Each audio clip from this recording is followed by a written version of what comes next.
a 3-mapper in that one, but we're not even playing on that map. So in this sense, it's a little bit of new ground and it might change things up a tab. Let's take it back underway. We are live in towards our first game here at ESL Challenger Atlanta. Thank you for joining us, and Inns joins the server very quickly. Yes, indeed. The rush out towards long does not net any success for BB here. PT50 reloaded. It doesn't really land any bullets with that, to be honest. So yeah, not getting off the ground at all. MagnoJez will be the first one to find a frag for this T side. P250 in a smoke retrieved, so he's happy with that, but that's about all he's really going to get. You know, clutching at straws in the end. FlyQuest, an explosive start from them now. It is. I mean, that's sort of the exact start you want to get on Dust2. Come in towards it, set the tone nice and early, and just give yourself a little bit of room to work with. Very crisp coming through. A nice little flash from Alistair as well. Dexter comes and joins the fight, and they just take long control. And it is the most classic Dust2 thing. If you're on the CT side and you take that long control, you shrink that map massively. And that's just what we saw right there. Scout out. Doesn't quite hit. Zorta. The only kind of wealthy investment in a way, right? We do also have a little bit else with, you know, a bit of a Deagle investment, a PT50 coming through, but it's not a full buy in towards this sense. So maybe if we get a couple of kills with a Deagle, with a Scout, might be something to work with. Yeah, it's one of those as well. Again, when you're in the LAN environment, that very first game that you're playing, also first one's up to bat for the day. I think that you want to warm yourself into it. You want to keep some pressure on your opponents. So it's not a full send on the buy, but it's also trying to stay in their heads and win out a bit of the mental game. Yeah. Nice tags coming in here, especially with that scout. So could be a kill or two on the cards. As yet, nothing too impressive from BB. But it is going to be a really tough map here, I think. You know, Dust2 we've talked about as being the great leveler, but also to touch on a point from the desk about the simple Counter-Strike. I think Dust2 is very quickly, since coming back into the pool, just gone back to what it was a couple years ago in Go. Well, yes, that would be the rip the Band-Aid off kind of phrase. Oh, James, what do you have done to our game? Indeed, mate, indeed. They even invented the smokes, of course, used on this map. So, yeah, their DNA is everywhere. Which there's a joke in there somewhere, if you're a knower. Nonetheless, they are looking to end on A here now. I'm just looking at this setup as well. There might need to be a bit of a rotation coming through from Dexter in towards CT, but he's going to get caught, so In's under a bit of pressure. Good for the first. Looks for the second. Will nail it as well. Third, just around that corner. Scout will miss. Second time of asking, doesn't. But Leah's at range will clean it up. For a moment, it was a bit of a kind of hold your breath type scenario there, because it could have been a lot more expensive. But exactly as we said at the start of the round, with that level of investment, a couple of kills, I don't think BetBoom are too upset. Yeah, it's like the handshake moment, really. Both teams going to be satisfied. They recovered the M4 that got dropped, so there's no expensive weaponry lost by FlyQuest. Feel like we may well have a small break in play, but ultimately back underway. It's also back onto this scout as well, so deprived of his AWP early on, still on the scoped weaponry, but this is what it's about. What are BB going to show us here? Yeah, Dexter, he's lining up this nade, and he, in doing so, takes a hell of a lot of damage, and the nade does absolutely nothing, so little awkward there. And Nafri's now already got a pretty advanced position up towards Cat here. I mean, he can start really creeping up, play a bit of contact. Shoulder spotted. I think Inns want to relay that over. Seems like he might not have, though. Didn't seem to react all too much. That nade could do a chunk, though. Oh, it does. It does. It forces them forwards as well. Molotovs come in, splitting them up awkwardly. Nafri will manage to do a bit of damage, but not really much beyond that. And I think this leaves BB now in a very awkward position. The weaker weaponry is going to start to haunt them, but they do have a lot of utility remaining here. It's true.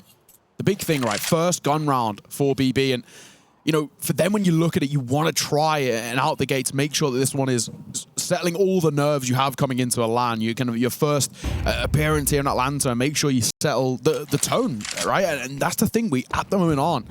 They're still looking a little bit timid in terms of some of these fights they're taking. Yes, they're getting good control, but speaking of control, Alistair, look at this. He has got pretty good timing here. He should spot them going up towards Cal. Even so, that information is going to be relayed over.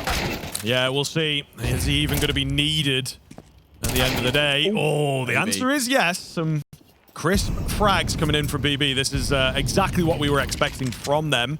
Alistair through the smoke, though. Good timing. Catch up one reloading. It's the double on the MP9. And now just down to MagnoJez, that planter. trying to isolate the fight. Not going to happen. Traded out by Dexter. And there you have it. FlyQuest will manage to pull that one back. Honestly, it looked like it had slipped away. And it does come down to that flank as well. That flank, he didn't know it, obviously, but the timing is absolutely exquisite because he just catches one of them reloading. The guy who was basically holding for the potential of a flank chooses the worst possible time to reload. Goes through the smoke, gets two, bit of damage on towards the third as well. And then for Magnajez here, I don't think he does terribly. He just makes one mistake. He goes on top of the box. He's really trying to isolate the CT fight, but actually exposes him to it. So really big clutch. And you can already see as well, the Aussie's getting loud. That's what we want to see. We want to see FlyQuest come in towards this sort of game and showcase why they are a tier 1 team and one of the best in their region. Alistair, he's a lot of question marks above his head. His style of AWPing, his stats, his consistency. That's a nice way to start it. Oh, it continues as well. They just roll in through the smoke. I mean, committing to the idea at the very least, but yeah, not the best, man. Not the best. And it does really feel that's actually something that, you know, we talk about Dust2 and how it's shifting through. That's a relatively key difference, it feels like, from GOAT. The long rushes, because of maybe the lack of skyboxes, your like spawn smokes and things like this, like, actually a hell of a lot harder for the T side in this iteration. It's one smoke in particular, because of that lack of skybox, you can throw it more or less immediately off a CT, so it completely changes it. You know, back in the day, I mean, we've all played our pugs of Dust2 where you do have to be, right, who's got that spawn? You have to get a Molotov down. You have to be the one to risk your life, basically, just to try and fight for a bit of this control. But now you don't even have to. You know, you can get a smoke down there, and these days as well, there's even a Molotov that can be thrown from cars, so you don't need to peek, and you can molly doors. So in ways very, very early, you can kind of take control, and it makes the T side considerably harder, which is now why a lot of teams have started to kind of change from what, you know, if you watch old VODs of back on Go, it was always about long control. Now it's about mid to B split, seems much more popular, and actually are, because of those volumetric smokes, much harder on the CT side to sort of deal with. But really good shutdown. Liaz, Alistair combined perfectly. Real nice couple of shots, and yeah, this is exactly the sort of performance FlyQuest want. Flawless out the gates. And just showcasing again, right, this is a side who are meant to be considered one of the best of the best, but haven't been playing like that. You know, bombed out of IM Cologne play-ins, wasn't good. Pro League finishing in that second to last category. I mean, it's not a good showing for a side who's meant to be revered as tier 1. Look at this though, interesting push, ins for one, looks for two, he's under a bit of pressure here, catches the shadows and catches three. Oh, ins mowing them down. 4 is on the cards and he'll get it. Ace is the question mark. We know that it likes to get stolen away, and Nafri is nowhere to be seen. So Liaz mops up the scraps, but ins. This is a guy who, since kind of relinquishing his calling roles, I mean, he's really come into his own. This is a player, I've seen a lot of people talk about it. If there was someone from Australia to come over to EU and play in tier 1, it would probably be him. Yeah, but he's still believing in the countryman, in the organic route. That's exactly what happens now. When you get them off 80 ping, they can actually play pretty well.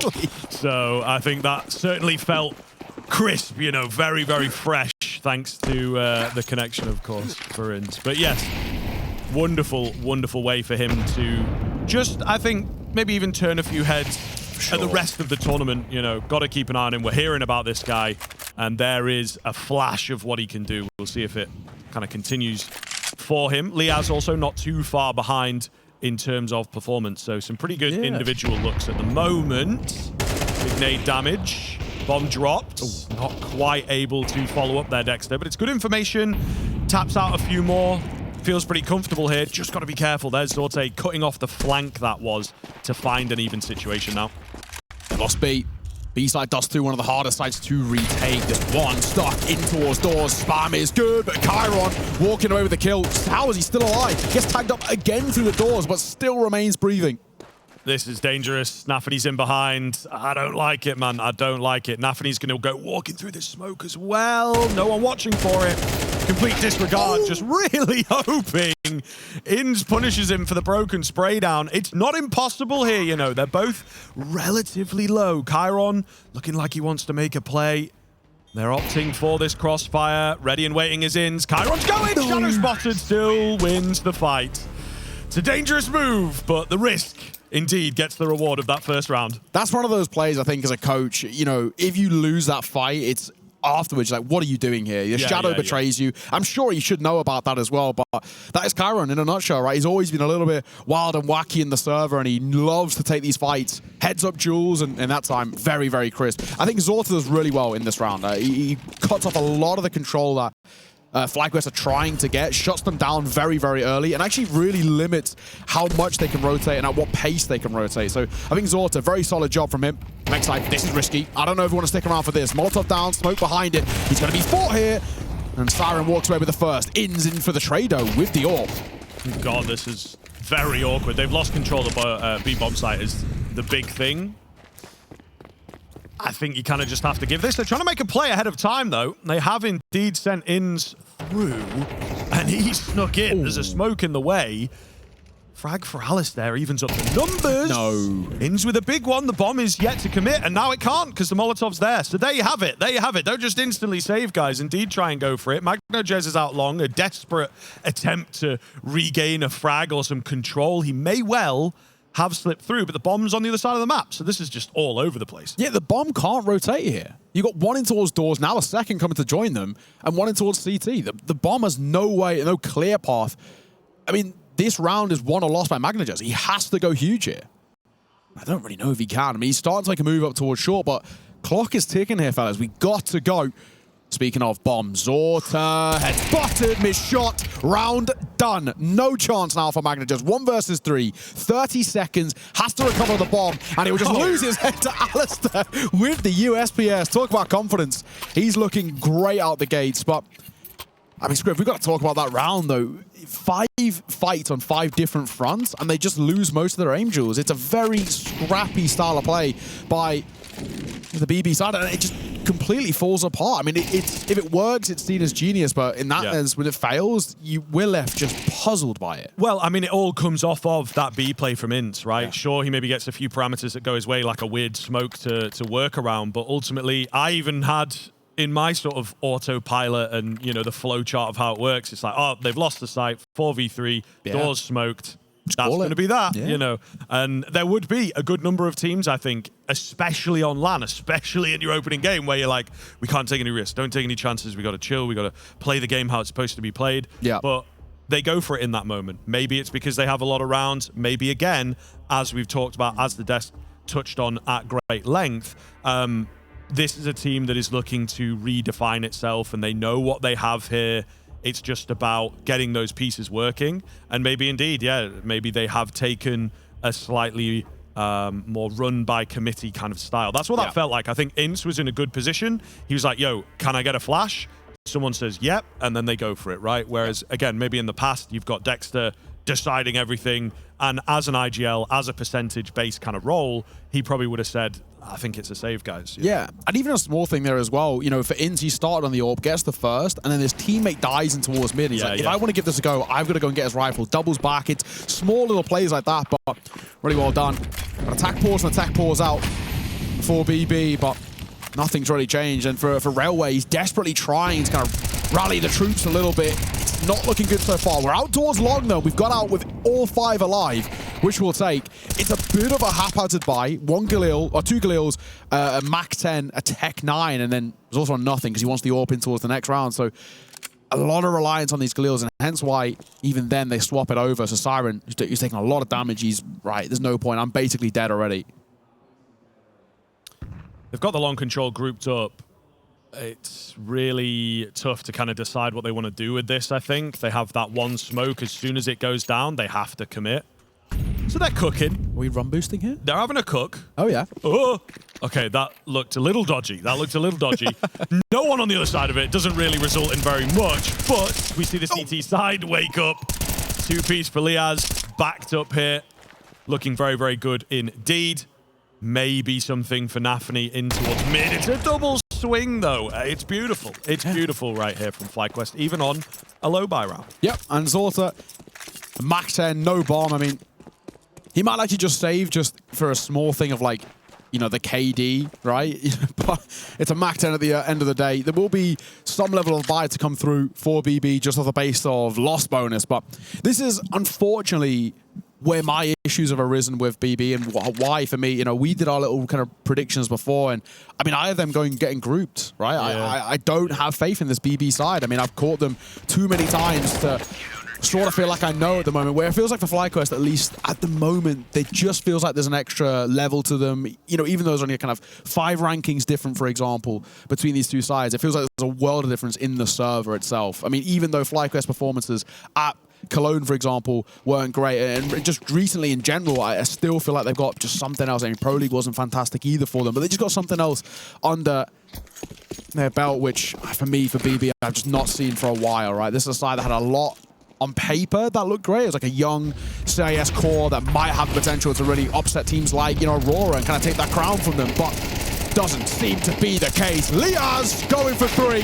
Oh, that's beautiful. Kyron will answer back for a double, though. So Round not completely out of the works. I mean, this was something that was just never really talked about in this matchup, is the fact that, like, the individuality from FlyQuest, is it going to be able to overcome BB? We probably wouldn't have assumed so, right? There's so many amazing fraggers on this BB team that we were not expecting to have like these multi-frag moments. This is a good handful now that FlyQuest have had, and BB are just not able to match up. There's a little bit of Chiron in this round, but I don't think it's going to result in very much at all. The 46 HP between the two players is just not enough. If they can take another gun, if they can squeeze a bomb plant, then maybe it could be a happy recovery, but surely not. Yeah, you're right. Dexter, up on towards short. I mean, this round, the Vexite, he should have shut it down here. They're so low.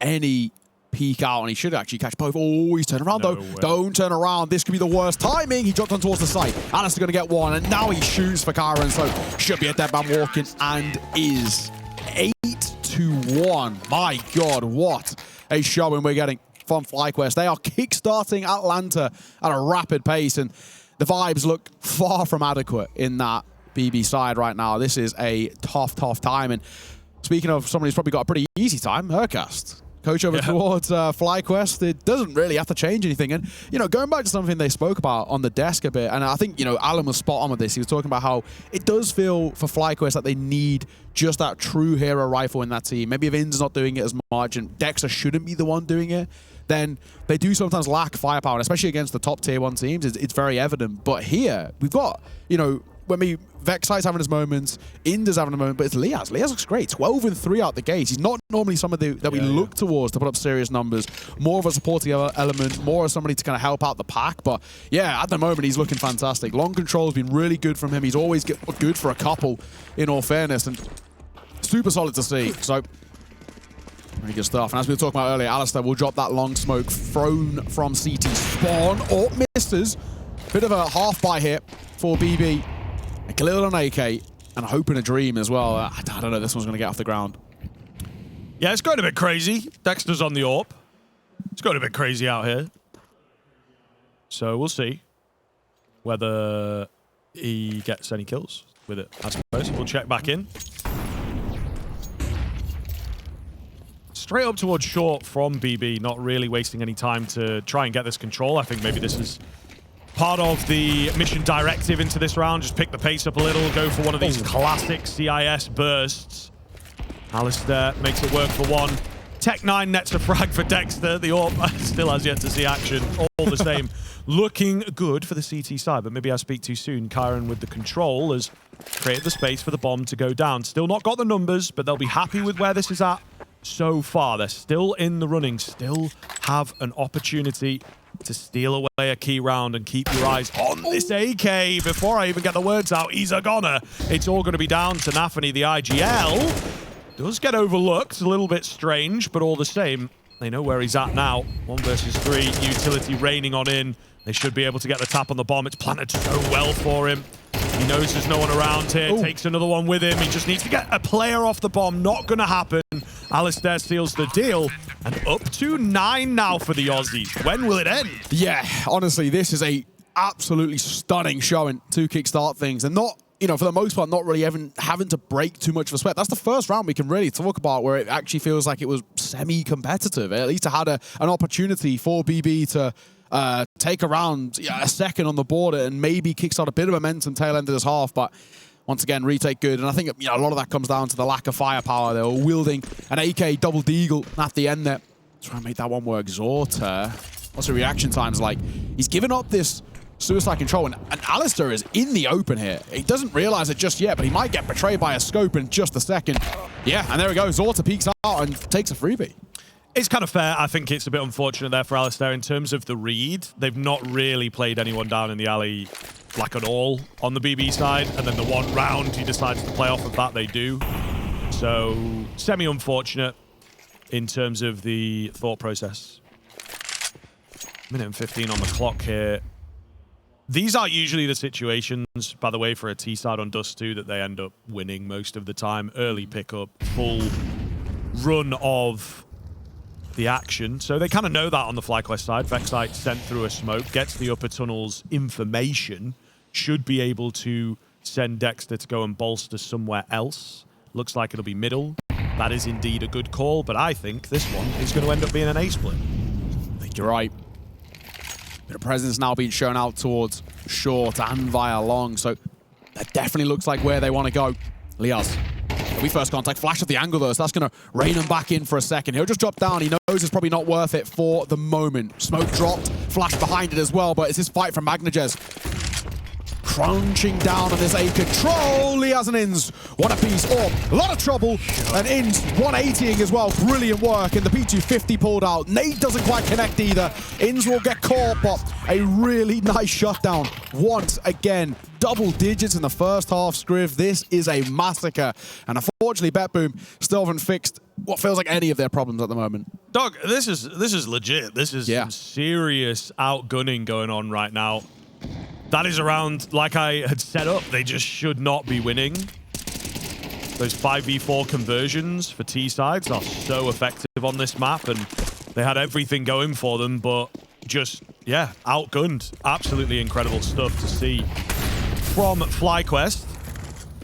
Another quick long move coming in from the T's side. Inns takes a lot of damage. He's feeling confident, rightly so, after his performance in this first half. Not going to be able to net anything just yet, though.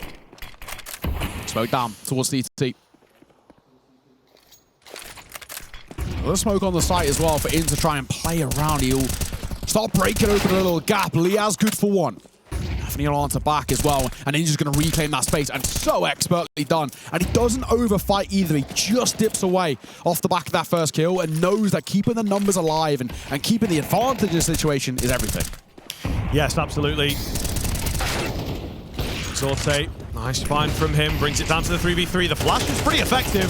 Dexter takes his time getting through there, but he will indeed find the frag. It's Alistair who gets caught, unfortunately. Vexite also going to go down, so BB do finish it 10-2. A clean showing from them overall on that FlyQuest side, but we'll see here. This is going to be an interesting second half.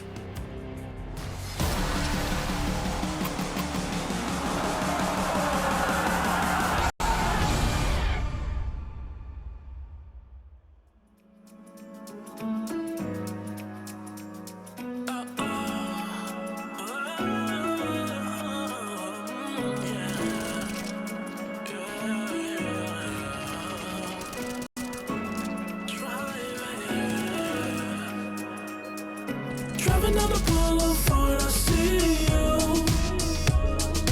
Looking, thinking, could it be you?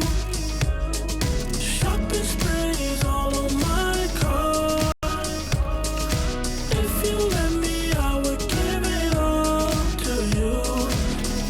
Coasting, open, hoping for more. Dreaming, thinking what I have is yours. Realize, recognize 100 times I've cried. Top down, music loud as we cruise at 85. Wondering is this a dream or real life?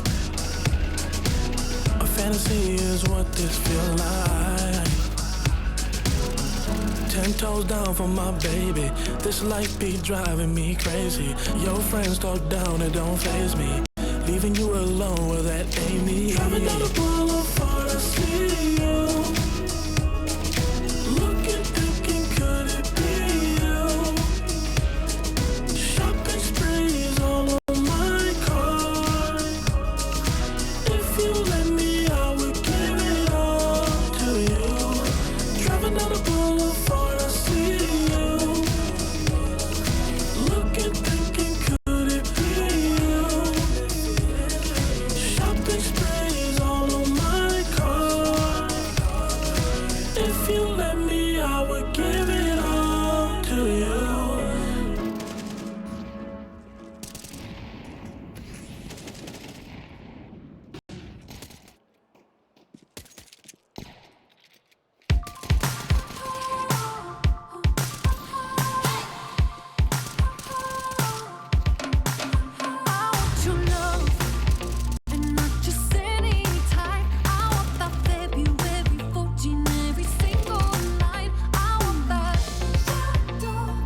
Welcome back in for the second half here, folks. It might be a quick one. FlyQuest have laid down the damn law.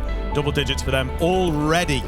So the pistol could be the beginning of the end here now. Yeah, very much could be one of the final nails in the coffins. I mean, it says it all when the top fragger over towards the BB side would actually just be bottom over towards FlyQuest. So for me, it speaks volumes of what has been an absolutely dominant showing coming through. This is interesting. A bit of a proactive move, and it will net them the first.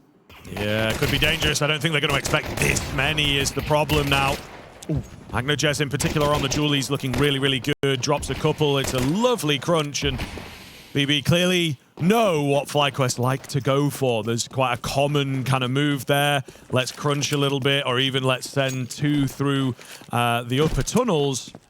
That felt like an amalgamation of a lot of different B pistols coming in from the CT side. Still not over just yet, so maybe don't talk like it is indeed finished. This could potentially still be on. Especially with Nafany. I mean, he's barely alive. So you can even really kind of consider this round at the moment as a bit of a 2 versus 2.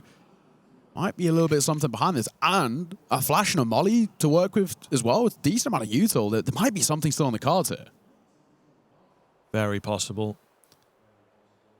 Ins slowly creeping forwards. Could get some pretty good timing. Flash does come in, but they are able to cross that bomb. Ins baiting out the footsteps of his teammate as well, but his teammate loses his fight. For just a moment, we were maybe back on. Molotov pushes it back. He should be able to recover the bomb, but he's only got 20 seconds, so definitely corralled into A here, one would assume. They have, however, split. They're playing a super safe game on the BB side of things. Do not want to mess this one up at all. Julie's come rolling around the corner, but Ins takes his head clean off. There's plenty of time to get the plant in. It's down to just Chiron, 4v2, turn 1v1. Where has this come from? Chiron has no information, no idea where he's at. Ins playing it simple, just hold the headshot angle, spots him first, but just cannot find the head. Thank God for the early damage. Chiron makes a meal of it, but he will win it out. BB stay alive. Oh, that was nearly one of those where if they had lost that, we are going to be saying, you know, really having a strong conversation about what is going on with this BB side. If they had lost that round, that would have been absolutely, I mean, to the point where there's no more excuses. There's no more, oh, you know, it was just a bad half. That would have been so bad. Thankfully, it's not to be, but even the fact that it went down to a 1 versus 1 in itself was slightly concerning. And just the decisions by BB in this situation to split up, you know, in a 4v2 situation, very easy. You could just play 2-2, essentially. Maybe one playing via, I guess, like CT or short, but very interesting decision, and it nearly backfires. Of course, did net a bomb plant, and with a bomb plant means that Ins has got himself an AK-47 and a few upgraded pistols. Another round that you can completely count out either. The Eagle for Alistair, Vexai. I mean, Vexai's been pretty quiet so far, but if this AK can get active, get one, drop a rifle, then there's maybe something to talk about. There's a little bit of an idea of how we're going to make something work. And there's a bit of armor as well on Liaz. Not really giving anything at all, though, BB. No chances being taken here. 2-1-2 setup. Very safe. Lots of standing in corners. Hoping they get overlooked, which, again, in a round like this, you would generally expect. But FlyQuest feeling confident. Now, timings are so off here. That mid to B smoke has come in. Zorte is somewhat ready, but not ready enough. He will get slammed. That's going to be a gun recoverable. That's going to be the bomb plant coming in as well. Just a really nice piece of nuance. Tactical play from FlyQuest has thrown things up in the air here. Big. Magnojez and Chiron keep the dream alive, but then the pistols come back in. We're back and forth at the moment. It's all down to that initial 1 deep making the difference. Ins with the trade, and they've done it on the low buy, not even fully spending. They will steal away that follow-up round. Absolutely unbelievable scenes here from FlyQuest. It's also so well played as well. You know, the thing you briefly mentioned, that mid to B smoke comes at the exact same time that they're popping up on towards short. So they're already pulled out of position and an attention drawn in the wrong area, and they get completely overwhelmed. And then obviously Alistair, that first shot on towards the site, he has no armor, so he has to hit the headshot there, and it's brilliantly done. Really, really well done. 11-3. FlyQuest are on track to closing this out and closing it out quick as well. With the force pipe out for BB, and well, it's asking a hell of a lot out of just a few pistols. That goes without saying. I love a 5.7, and I think at the pro level as well, in the right hands, this gun is seriously scary, but FlyQuest look considerably scarier. Once it's in the air, though, the force by back and forth can begin. So we shall see. Zorte tries to take an aggressive stance, doesn't quite land the headshot, but he lives to fight another day. Oh, yeah. 3 round the corner. Dangerous move from Vexite. He will go down. There's a fair trade of damage. There's a kill back, which is obviously the important thing. Nafany and Gang will pick up the AK. They've lost the man advantage in the interim. However, there's FAMAS running rampant right now. And they really just, because of that like AK recovery and everything, lost so much information. Unfortunately, you do have to save here. It's going to be 12 for FlyQuest. It's going to be 9 in a row required from the CT side, but at least they have an AK for the next round, I guess. I don't know. I think we're doing what the gang like to call clutching at straws. Yeah, it really is. I mean, this is just being a one-sided show and an absolute credit to FlyQuest. What a display from them. They've looked fantastic basically all the way throughout. Everybody's having their moment in the sunlight. I mean, maybe bar Vexite, you know, but bless him, he's not really needed here, unfortunately. You know, he's maybe dipped off in terms of individual form, but 21-8 for Inns. Liaz looking great. He did in the first half and closed out by none other. Speak of the devil. What a showing. 12-3 in a side who are absolutely loving their time in the limelight. Kick-starting ESL Challenger Atlanta. And, you know, obviously they've got a lot to prove here. We already touched about it. The Dust touched about it too, where it's been a rough time for them internationally. Domestically, it's fine, but obviously that means absolutely nothing in the grand scheme of Counter-Strike. But internationally, it's been a tough old time. IM Cologne play-ins, bombing out in last, Pro League in that second to last grouping, like 21 to 26th or whatever it was. I mean, it's not a good spot for them to be in. Potentially the final round, we've got a little bit of an investment. Basically, whatever we can bring to the table, which is a Scout, an MP9, a FAMAS, a Deagle, and a 5.7. And to mention as well, no kits. So if that bomb goes down, it's going to make things very difficult. Magna's maybe crept in a little bit here. Vexite seems quietly aware, and we'll find the headshot. Okay, so well found. That worried me for just a moment. First kill netted for the Australian contingent. I imagine they will probably drag this one out and just really force BB to play to their tune. Yeah. Exactly what's happening here.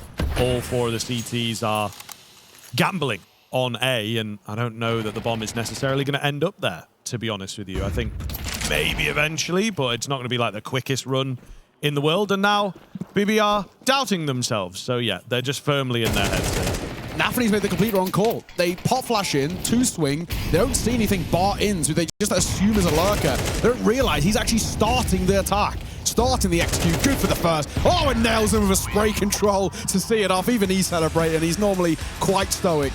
Scrim, what a showing. What a start for FlyQuest. Not even for a second did they break a sweat in towards that game. And if that's how they're going to start, I'm really excited to see what they can do here in Atlanta. Yes, absolute pure magic coming in from FlyQuest, it has to be said. I think it excites a lot of us. This is a team, again, out of the region.